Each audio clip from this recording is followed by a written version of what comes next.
Hi, everyone. Welcome to this talk. So before I start, I would like to thank the organizer for inviting me to give a talk in this nice conference. So my talk will be in two parts. This is part one, and I want to tell you about primitive stable and Bowditch representations. I will, of course, give the definitions, but so before getting in the definitions, I would like to give some context, some general motivation for studying them. So we will work with a group gamma, which will be either a free group or a surface group. So S is a closed oriented surface with a negative Euler characteristic. We'll also have a group G, which will be, for the moment, PSL2 of C. And so we like to study the space of representation ohm from gamma to G. Space of representation rho from gamma to G.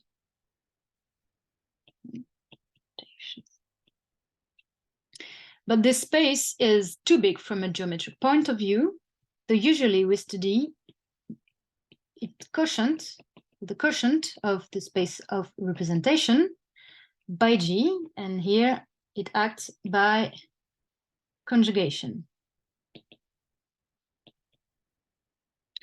So this quotient is interesting because it encodes geometric structure. I will give some examples after. There is another guy which appears when we talk about of the character variety, and it is the outer automorphism group of gamma. So this is the automorphisms of gamma up to inner automorphisms of gamma. And so the interplay between the outer automorphism group and the character variety is that it acts on the character variety. So the action is by precomposition. And so if you take a class of automorphism and you take a class of representation, you can combine them into the class of rho of phi minus 1. So the outer automorphism group do not act on the space of representation, but it acts on its quotient, the character variety. So general question is to understand this action. And more precisely, to find subspaces of the character variety on which the action is, so let's say, nice. Okay, so let's give some examples. So first, when gamma is pi 1 of S and G is PSL2 of R. So we restrict to PSL2 of R.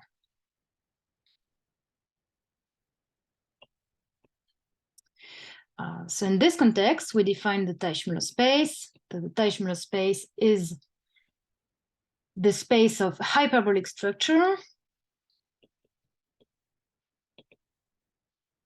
on S. And so it is a well-known fact that it is a subspace of the character variety, and that it identifies as a connected component.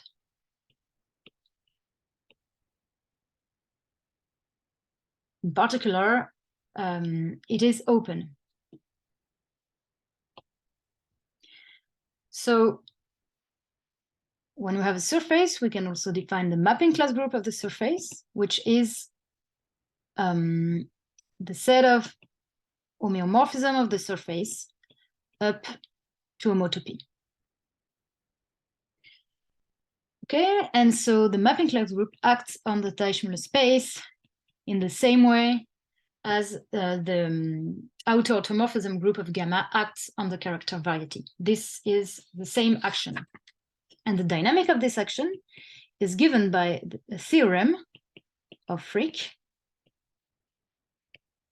So it says that the mapping class group acts on the Teichmuller space properly. I'll write it full word. Properly, discontinuously. Okay. So let's move to another example. This time G, let's go back to PSL2 of C. And I want to talk a bit about convex co-compact representation. So we'll give a definition. And recall that PSL2 of C is the isometric group of H3, the three-dimensional hyperbolic space. Okay, so I take a base point in H3, and let us define the orbit map of rho, when rho is a representation. So it is a map from the k-graph of gamma into H3. So is the unique map such that, so we ask that this map sends the base point of the k-graph to the base point we have chosen in H3. We ask that it is rho equivariant, and that it sends the edges of the k-graph to geodesic segment.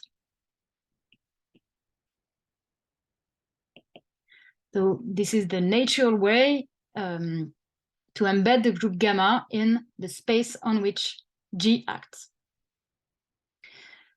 So definition, a representation rho from gamma to PSL2 of C is convex co-compact if and only if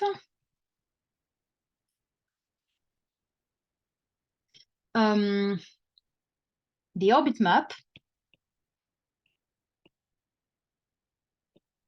is a quasi-isometric embedding. So this is a property on how the group G embeds in the space H3. So this is not the most natural definition for convex compact representation, but it is equivalent to the other one, which say that the group, the rho of gamma preserve a convex subspace on which it acts co-compactly. And I want to give this definition to make a link with other definition I will give later. So what can we say about convex co-compact representation? What do we know? So a theorem that convex co-compact, CC, representation of gamma in PSL2 of C, it is open, so we can deform these representations. And so the action of the automorphism group of gamma, which preserve this set, acts on it properly discontinuously. Okay, so at the conclusion for this example, I want to say that the Teichmuller space of S, convex co-compact representation, gives open, gives R open domains of discontinuity.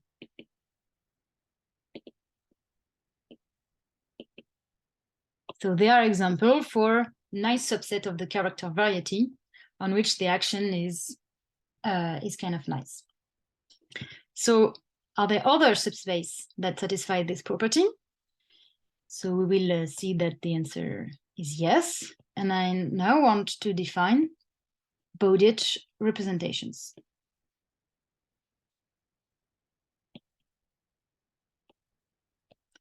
So I will give the original definition by Bowditch.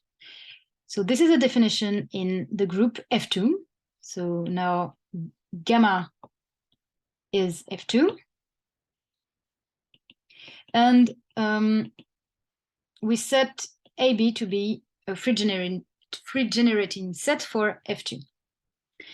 And the definition will use primitive elements in F2. So what is the primitive element in F2? U in F2 is primitive if it is contained in a set of generators of F2. So for example, of course, trivially, we have A, we have B as primitive elements. We also have their inverse, A minus 1, B minus 1. We also have AB, we also have AB minus 1.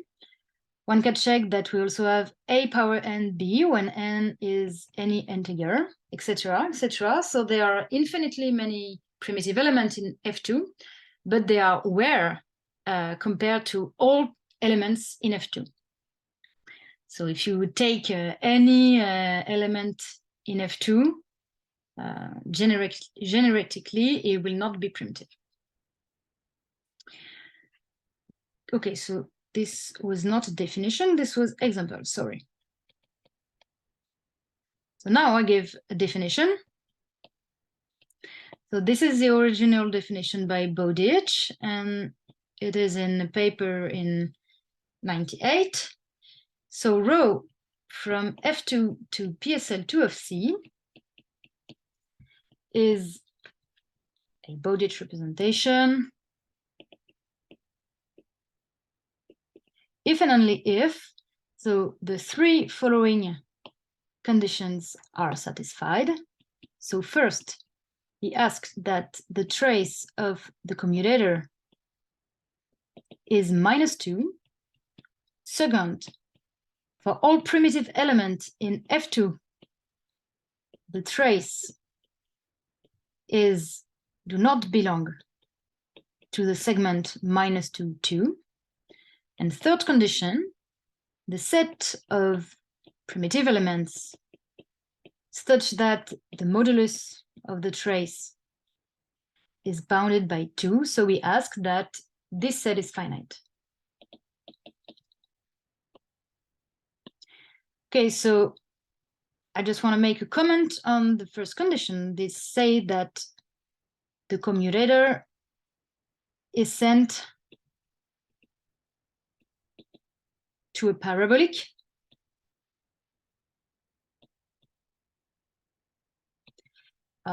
And the second condition, so it says that primitive elements are sent to hyperbolic ones. Okay. But so we will get rid, in fact, of the first condition. So why? Because those representation was later generalized by Tan, Wang, and Zhang for representation satisfying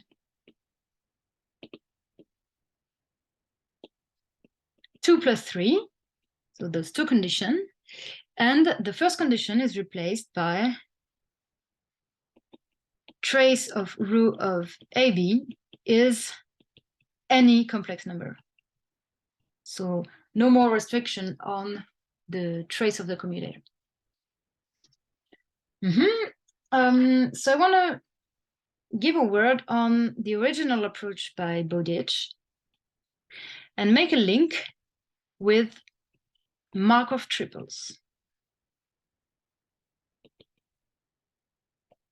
Okay, So what is a Markov triples? So this is a triples of complex numbers satisfying an equation which is x squared plus y squared plus b squared is equal to xyz. Okay. So this equation which arises in different domains in mathematics.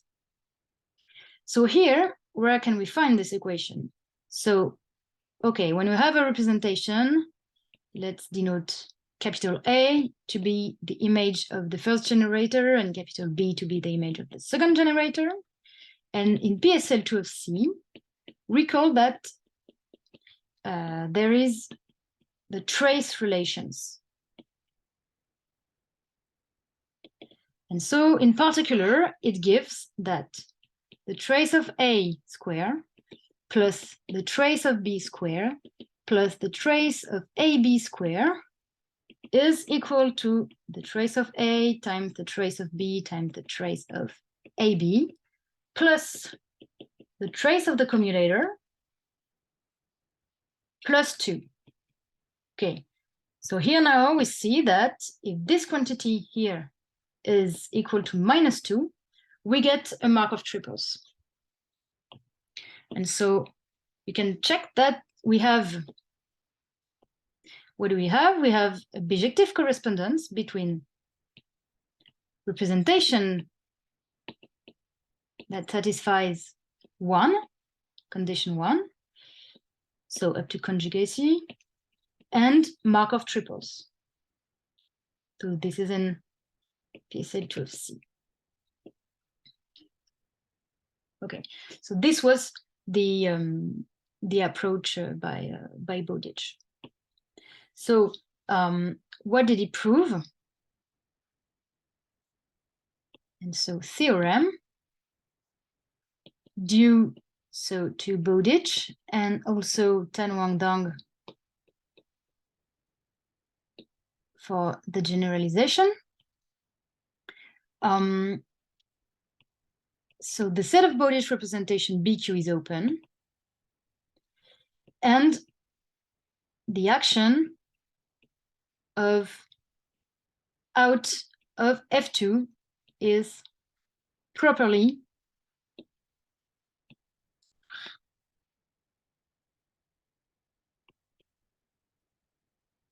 discontinuous on it. So they also prove another theorem, which is, so same guys, that a representation is Bowditch if and only if one can find a constant C such that for all primitive elements in F2, we have the following inequality: 1/C of length of gamma is less than the translation length of rho of gamma. So here, this is the word length, okay, cyclically reduced word length. And this is the translation length. So the definition, if you have never seen it, it is the infimum of the distance of rho of gamma x, or xb, any point in H3.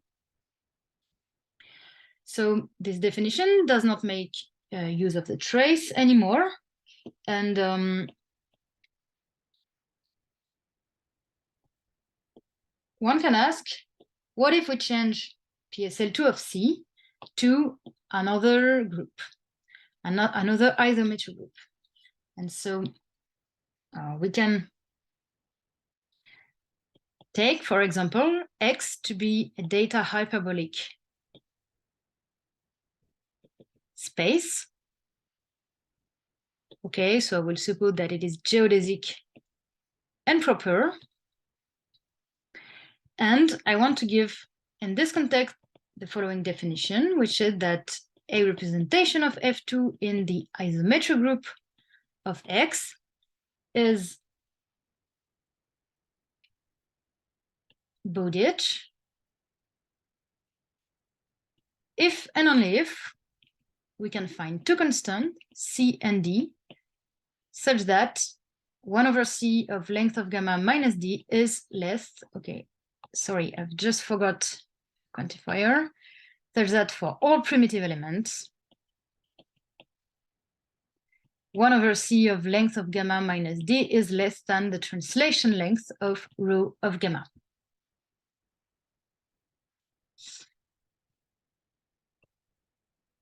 Okay, so I will talk a bit of Bowditch representation in this context later. And I want also to make a comment that in the definition, I mean, in the theorem which say the equivalence between Bowditch representation and the inequality, we see directly that, remark, convex co-compact representation are in particular Bowditch.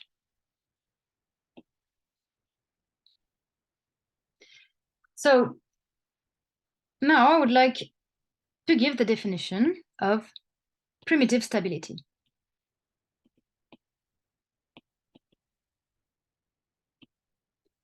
So we already defined the orbit map. We will use it, and I want to just set a notation. So for any element gamma in the group F2, we will denote by L gamma, so it will be the geodesic in the Cayley graph of F2 generated by the element gamma. Okay. So now the definition by Minsky in 2010 of a representation of F2 in PSL2 of C. So it is primitive stable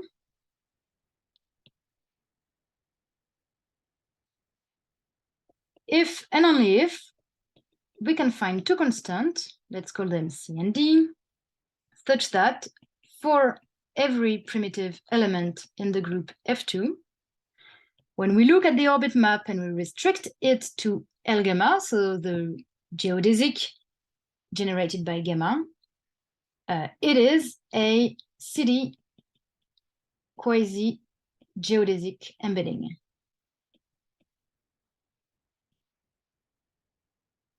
Okay.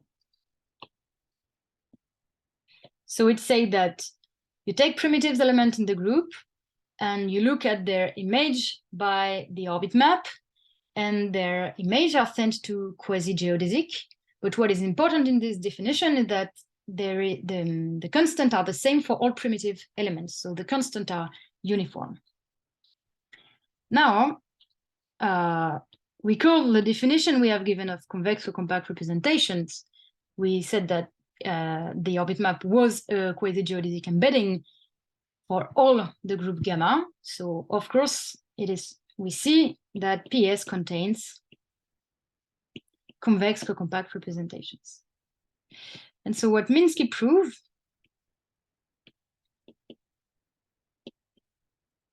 is that the set of primitive stable representation is open, and out of F2 acts properly, discontinuously on it.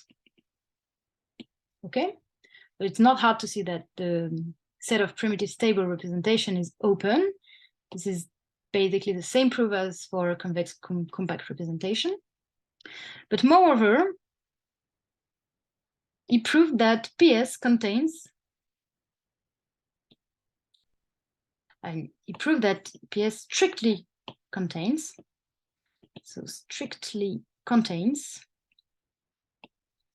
convex co-compact representation.